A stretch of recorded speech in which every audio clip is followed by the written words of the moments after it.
This section is going to deal with like solving equation with rational roots and then irrational roots. But we're going to talk about like completing the square. But before we do that, we first have to talk about the square root property. And then the square root property is going to encompass two things, which I just mentioned. Dealing with equations with rational roots, which is the one that have like perfect square where you can solve it right away. And then we're also going to talk about the one that are irrational, where it will be like square root of 27, and then you have to still solve it, but then your answer is going to be irrational, right? So now, the very first example that we're dealing with here is this one here, right? This is a second degree equation. I have x squared plus 6x plus 9 equals to 36. And I'm trying to solve this, right? So the way you do this is this. Most people are going to want to like subtract the 9 and then deal with it, but that's not going to help, right? So the first thing you want to do is you want to factor this side, right? You want to factor this. And then the way you factor this is very simple. We've done it before, right? So I have x squared plus 6x plus 9. So my goal is to do what? I want two numbers whose product is what? 9. But then we'll add up to like 6. What are the numbers? 3 and 3. 3 and 3, right? So this gives you x plus 3 squared equals to what? 36, right? X plus 3 squared is equal to 36. That's what we have. Okay? Now I'm trying to solve for x. So what do you think I'm going to do now? I want to solve this for x. X equals 30. X equal what? So what would you do? I have x plus 3, the whole thing squared equals to 36. And I'm trying to solve for x. Split them up. Somebody say square root, say that. Square root, right? So you're going to square root both sides, right? So we're going to square root both sides. Why do we take the square root?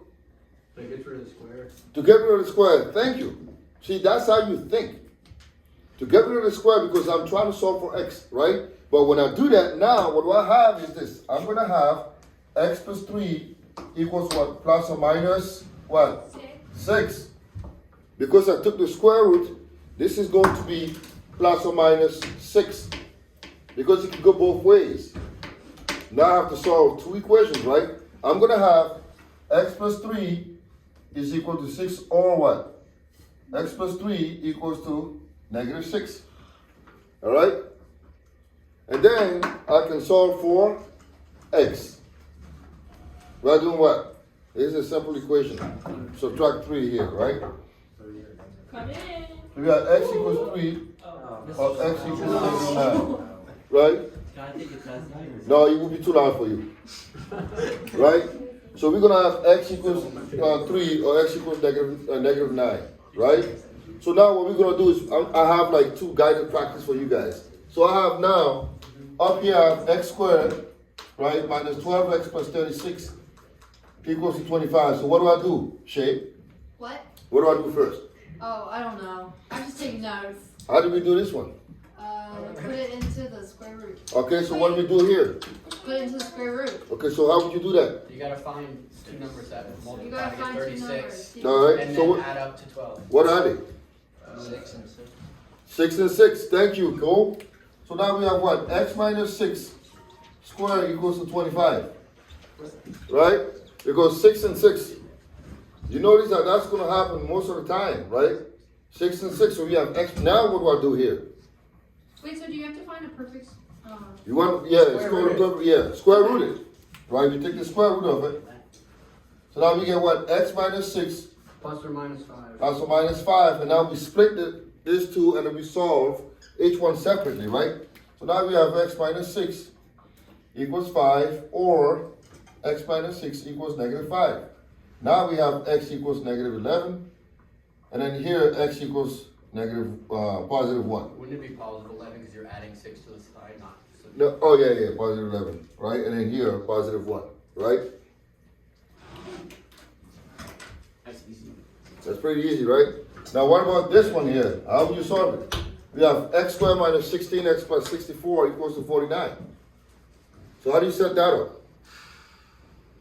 Wait, where are we at? Oh, X so- minus 8 squared X minus 8 squared equals 49. 49. And Square root. so square root it, right? So we get x minus 8 equals 7. Plus or minus 7. plus or minus 7. So we can split them, right?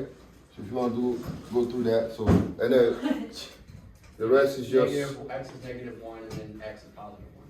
negative 1. Oh, Actually, no, no, my bad, my positive bad. 15. And then here, x equals 1. All right? So you see, this is how you solve this type of problem, right? So this is called rational roots. So thus far, this is easy because it's just straight up. This is a perfect square. This is a perfect, perfect, what do you call that here? Trinomial, perfect identity. So we can do that here. Now we're gonna have to do that here as well, right? Now this is different. So now I have x squared minus 10x plus 25 equals to 27. So what do I do here? Yeah, You can use 5 and 5 and 5. So that X gives you minus what? 5 squared, Equals to 27. 27. And then what? And then you do square root, so X minus 5. But that doesn't, is it perfect square? It's not perfect square, right? Now we have to 9 and simplify 3. it. 9 It's and 9 and 3, right? So this is still plus or minus 27. But now we have to work with this guy here because, yes sir. Okay. Do you have like a marker that's like working? Yeah, the red one. Yeah. Right? So now the thing is, yeah? Would be 6 square root of 3. No, it's not 6. 27 is what? 9 times 3, right? So it will be 3 square root of 3. So we can break this down, right? So we're going to get x minus 5 equals the square root of 27, right? Or x minus 5 equals negative square root of 27. Now what we can do here is we can break this down, right? Square root of 27 is square root of 9 times square root of 3. Same thing here, right? Negative square root of 9 times 3. And now we can break down, square root of 9 is what? 3. 3. So we get x minus 5 equals 3 root 3, right? And here we got x minus 5 equals negative 3 root 3. And then how do I solve for x from here? Add 5. Add 5, right? Add 5. Add 5. So now that gives me x equals 5 plus 3 square root of 3. And that gives me x equals 5 minus 3 square root of 3. So what you have here is, you call this rational, irrational roots, right? Because these are not perfect squares. All right, these are not perfect squares. So now I want you to try, we're going to try 2 more. And I think what I'm going to do is I'm going to save actually, maybe we'll see. So try this, x squared plus 8x plus 16 is equal to 20. I want you to try that. I also want you to try x squared minus 6x plus 9 equals to 32. All right, go ahead and try these two. See what you get. Can I have your marker?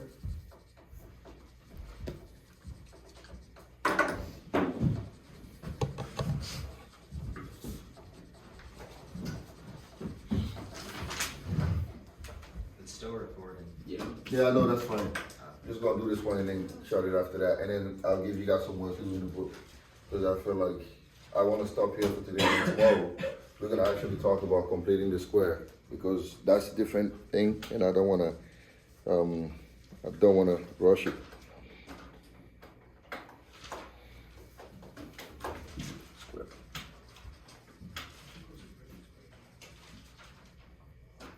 Wait, 20 is not a square, right? 20 is not a perfect square, so well, we still have to simplify that, 16 right? and 4? Excuse me? Oh no, 16 is not perfect either. is it? Well, it's not 6, it's No, not, I'm you're trying not to adding think the of numbers. The closest perfect. Choose what? I'm 4 and trying to what? 4 and 6. No, 16. 4 and 5. 4 and 5. 4 times 5 is 20, right? Well, what did you get for the left side? 4. X plus 4 squared. X minus 4. This Well, is yeah. plus, Yeah. right? You got x plus 4 squared equals to 20, right? Which gives you x plus 4 equals to 20 square root, or x plus 4 Negative square root. negative square root of 20. Now we know that 20 is 4 times 5. So if you simplify that, that gives you what? X minus 4 equals square root of 4 times square root of 5. Which is 2 square root of 5. 5. x plus 4 6 equals, square root of 5? no, 2 square root. Well, Two. when you add or subtract the 4. No, you can't add the 4 to the square root, right? We just leave it as a, it's gonna be negative 4 minus 2 square root of 5. And then negative 4 plus 2 square root of 5. You get it? Oh, you don't give it the 4? You can't add because it's a square root number. You can't add it to that. You have to leave it as a radical, right? So x will be equal to negative 4 plus 2 root 5, or x equals negative 4 minus 2 root 5, right? You guys can go ahead and dangle with these as well, so it give you the same thing, okay? It gives you something similar. So